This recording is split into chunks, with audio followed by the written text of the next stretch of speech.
بسم اللہ والصلاة والسلام علی رسول اللہ اما بعد اعوذ باللہ من الشیطان الرجیم بسم اللہ الرحمن الرحیم۔ عزت مآب گرامی قدر، سب سے پہلے اللہ رب العزت سے دعا ہے اللہ ذوالجلال ہمیں اخلاص کی دولت عطا فرمائے اور اللہ شہرت، نمود و نمائش اور ریاکاری سے محفوظ فرمائے۔ احباب گرامی، اللہ ذوالجلال نے ہم انسانوں کو تمام مخلوقات پر فوقیت اور عظمت دی اور اشرف المخلوقات بنایا۔ اس کی کچھ وجوہات تھیں، کچھ اسباب تھے، کچھ ریزن تھیں۔ ان وجوہات اور اسباب میں سے ایک بنیادی وجہ عقل تھی۔ عقل عطا کر کے اللہ ذوالجلال نے ہمیں باقی مخلوقات سے ممتاز کیا، اور پھر اسی عقل کو استعمال کرتے ہوئے انسان نے بھی حیرت انگیز کارنامے سر انجام دیے۔ وہ انسان جو کبھی گھوڑوں پر، کھچروں پر، گدھوں پر سفر کیا کرتا تھا، اپنی عقل کے بل بوتے پر ہواؤں میں اڑنے کے قابل ہوا،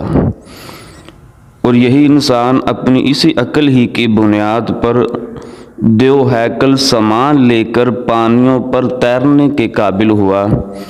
اور یہ چند ماہ پہلے ہی اسی عقل ہی کی بنیاد پر ایک جیمز ویب ٹیلیسکوپ کے نام سے خلائی دوربین خلا میں روانہ کی گئی ہے، جو کہ زمین سے بھی 15 لاکھ کلومیٹر دور رہ کر خلا میں کام کرے گی، اور اس کا کام یہ ہوگا کہ وہ 12.5 ارب سال پہلے جو سیارے روشن تھے ان کا سراغ لگائے گی اور خلائی مخلوق کے بارے میں معلومات مہیا کرے گی، اور کائنات کی ابتدا کب ہوئی۔ اور اسی طرح الیکٹرونکس، الیکٹریکل اور آئی ٹی کی جتنی مصنوعات ہم استعمال کرتے ہیں،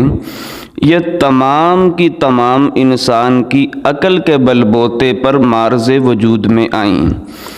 احباب گرامی، یہ سارا کچھ کرنے کے بعد انسان اگر یہ سمجھے کہ میں نے اپنی عقل کے بل بوتے پر اتنے بڑے پہاڑ سر کر لیے ہیں، اب عقل ہی سب کچھ ہے، اور عقل پرست بن جائے اور اپنی عقل کو پوجنا شروع کر دے، اور پوجنے کا انداز یہ ہو کہ اپنی عقل کے ساتھ ایک ترازو قائم کرے، اس ترازو کے ایک پلڑے میں عقل کو رکھے اور دوسرے پلڑے میں قرآن اور حدیث کو رکھے، اور پھر اپنی عقل کے ساتھ قرآن اور حدیث کو کمپیئر کرنا شروع کر دے، تولنا شروع کر دے، اور بالآخر یہ فیصلہ کرے کہ قرآن کے جو فلاں احکام ہیں وہ میری عقل پر پورے نہیں اترتے، لہٰذا میں نہیں مانتا، یا جو فلاں حدیث ہے وہ میری عقل پر پوری نہیں اترتی، لہٰذا میں نہیں مانتا۔ یعنی ایسی عقل جو قرآن اور حدیث ہی کا انکار کر دے، تو ایسی عقل کے بارے میں پھر قرآن پاک میں اللہ ذوالجلال فرماتے ہیں وَمَنْ أَضَلُّ مِمَّنِ اتَّبَعَ هَوَاهُ بِغَيْرِ هُدًى مِّنَ اللَّهِ۔ اللہ فرماتے بھلا اس سے بڑھ کر بھی کوئی گمراہ ہو سکتا ہے جو اللہ کے دین کو، اللہ کی ہدایت کو چھوڑ کر اپنی خواہشات کی، یعنی اپنی عقل کی پیروی کرتا ہے۔ یعنی دین کچھ کہہ رہا ہے، یہ اس چیز کو مانتا ہے جو اس کی عقل تسلیم کرتی ہے۔ احباب گرامی، یہ جو میں نے مختصر سی گفتگو کی ہے، اس کا پس منظر کچھ یوں ہے۔ اس وقت دنیا کا اگر سب سے بڑا کوئی مذہب ہے جس کو ماننے والے پوری دنیا میں تعداد کے اعتبار سے سب سے زیادہ ہیں، تو وہ عیسائی مذہب ہے۔ عیسائیت کو ماننے والے اس وقت پوری دنیا میں سب سے زیادہ ہیں، اور دنیا کا سب سے بڑا مذہب اس وقت عیسائی ہیں۔ اور امریکہ کے ایک تحقیقاتی ادارے کی رپورٹ کے مطابق اس وقت چونکہ مسلمان دوسرے نمبر پر ہیں تعداد کے اعتبار سے، لیکن انہوں نے یہ رپورٹ میں بات واضح کی ہے کہ جس قدر تیزی کے ساتھ یورپ میں اسلام کی مقبولیت بڑھ رہی ہے، اگر اسلام کی مقبولیت یوں ہی برقرار رہتی ہے تو پھر آئندہ چند سالوں ہی میں اسلام دنیا کا سب سے بڑا مذہب بن جائے گا انشاءاللہ العزیز۔ اب یہاں پر غور کرنے کی بات یہ ہے کہ اگر اس وقت دنیا کا سب سے بڑا مذہب عیسائی ہے، دوسرے نمبر پر مسلمان ہیں، تو آپ سن کر یہ حیران ہوں گے اس وقت دنیا کا تیسرا اگر کوئی بڑا گروہ ہے، تعداد کے اعتبار سے تیسرا بڑا کوئی گروہ ہے، تو وہ کوئی دین والے نہیں یا کوئی مذہب والے نہیں بلکہ بے دین ہیں۔ بے دین اس وقت دنیا کا تیسرا بڑا گروہ بن چکے ہیں۔ اور احباب گرامی اگر غور کیا جائے آخر وہ کون سی وجوہات ہیں، وہ کون سے اسباب ہیں جس کی بنیاد پر ہمارے معاشرے میں اتنی تیزی کے ساتھ بے دینی پروان چڑھ رہی ہے، تو غور کرنے پر پتہ یہ چلتا ہے کہ بنیادی جو سبب ہے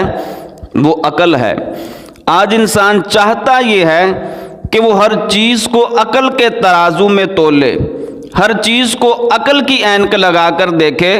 اور ہر چیز کو سائنٹیفک نقطہ نظر سے دیکھے۔ جو ان ترازو پر اور جو ان کسوٹیوں پر چیز پوری نہ اترے اسے ڈینائی کر دو، اس کا انکار کر دو۔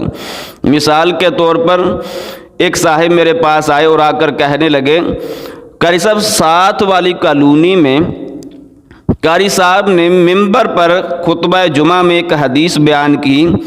کہ حضرت علی المرتضیٰ رضی اللہ تعالیٰ عنہ، خیبر کا موقع تھا، نبی علیہ السلام نے فرمایا کہ صوبوں میں جھنڈا اس آدمی کو پکڑاؤں گا، اس ہاتھ میں دوں گا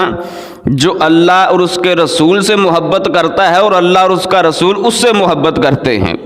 صبح ہوئی، آقا نے کہا علی کہاں ہیں؟ کہا گیا آقا حضرت علی کی آنکھوں میں درد ہو رہا ہے، آرام فرما رہے ہیں۔ کہا علی کو بلایا جائے، بلایا گیا۔ آقا کریم نے اپنا لعاب مبارک نکالا اور حضرت علی کی آنکھوں میں ڈالا۔ حضرت علی کو اللہ ذوالجلال نے شفا عطا فرما دی۔ اور حضرت علی خود بیان کرتے ہیں، جب تک میں زندہ رہا کبھی دوبارہ پھر میری آنکھوں میں درد نہیں ہوا، اللہ نے ایسی شفا عطا کی۔ اب وہ صاحب کہتے ہیں کہ میں اس حدیث کو نہیں مانتا۔ وجہ پوچھی گئی کہ آپ کیوں نہیں مانتے؟ تو کہنے لگے اس لیے نہیں مانتا کہ آپ دیکھیں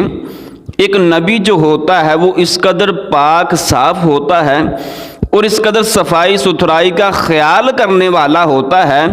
یہ کیسے ہو سکتا ہے، یہ کیسے پاسبل ہے کہ ایک نبی اپنا تھوک نکالے اور کسی کی آنکھ میں ڈال دے؟ یہ تو عقل ہی نہیں مانتی، لہٰذا میں اس حدیث کو نہیں مانتا۔ یعنی اس طرح ان عقل پرست احباب نے ایک دین کے بڑے حصے کا انکار صرف اس بنیاد پر کر دیا کہ عقل نہیں مانتی، حالانکہ یہ بات سمجھنے والی ہے کہ اللہ ذوالجلال نے جو ہمیں عقل عطا کی ہے یہ قرآن اور حدیث کو سمجھنے کے لیے دی ہے، نہ کہ اس عقل کو کسوٹی بنا کر معیار اصول اور پیمانہ بنا کر قرآن اور حدیث کو پرکھنا شروع کر دیا جائے۔ اور ایک سادہ سا اصول یہ ہے کہ ہماری عقل دین کے تابع ہے، دین عقل کے تابع نہیں ہے۔ اور حضرت علی المرتضیٰ رضی اللہ تعالیٰ عنہ اس حوالہ سے ایک بڑی پیاری بات فرماتے ہیں، فرماتے لو کان الدین بالرأی لکان اسفل الخف اولا بالمسح من اعلاہ۔ فرماتے اگر دین عقل کا نام ہوتا کہ جو آپ کی عقل فیصلہ کرے وہی کرنا شروع کر دو، جو میری عقل فیصلہ کرے وہی کرنا شروع کر دوں۔ فرماتے اگر دین عقل کا نام ہوتا تو ہم جو جرابوں کے اوپر مسح کرتے ہیں پھر اوپر نہ کرتے بلکہ نیچے کرتے، اس لیے کہ عقل یہ کہتی ہے کہ جرابوں کے نیچے والا حصہ زمین پر لگتا ہے،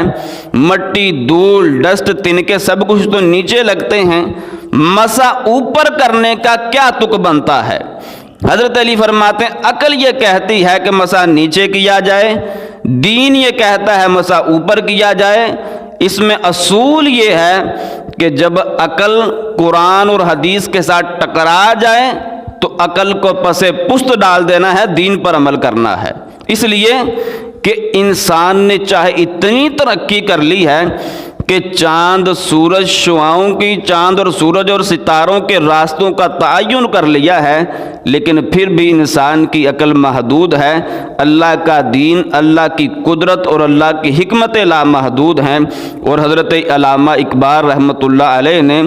اس حوالہ سے بڑی پیاری بات کی، فرماتے ہیں ڈھونڈنے والا ستاروں کی گزرگاہوں کا اپنے افکار کی دنیا میں سفر کر نہ سکا، جس نے سورج کی شعاؤں کو گرفتار کیا اپنے من کی شب تاریک کو سحر کر نہ سکا۔ یعنی کہ جس نے چاند سورج ستاروں کے راستوں کا تعین کیا، وہ دین کے معاملے میں آ کے عقل کے پیچ و تاب میں ایسا مبتلا ہوا کہ عقل کی گتھیوں کو نہ سلجھا سکا۔ الغرض یہ ساری گفتگو کا خلاصہ اور لب لباب یہ ہے، اللہ ذوالجلال نے جو ہمیں عقل عطا کی ہے، یہ اللہ ذوالجلال کی بہت بڑی نعمت ہے، لیکن اگر اس نعمت کو ایک کسوٹی بنا کر اس کی بنیاد پر قرآن اور حدیث کو پرکھا جائے تو یہ بھی مناسب نہیں ہے۔ اللہ ذوالجلال نے عقل دی ہے قرآن اور حدیث کو سمجھنے کے لیے، تو اسے سمجھنے میں لگانا چاہیے۔ اللہ پاک ہمیں ان دین کی باتوں پر عمل کرنے کی توفیق عطا فرمائے، اور مولا کریم ہمیں قرآن و سنت کا صحیح فہم عطا فرمائے، اور اللہ سے نت نئے فتنوں سے ہمیں محفوظ فرمائے۔ وآخر دعوانا ان الحمد للہ رب العالمین۔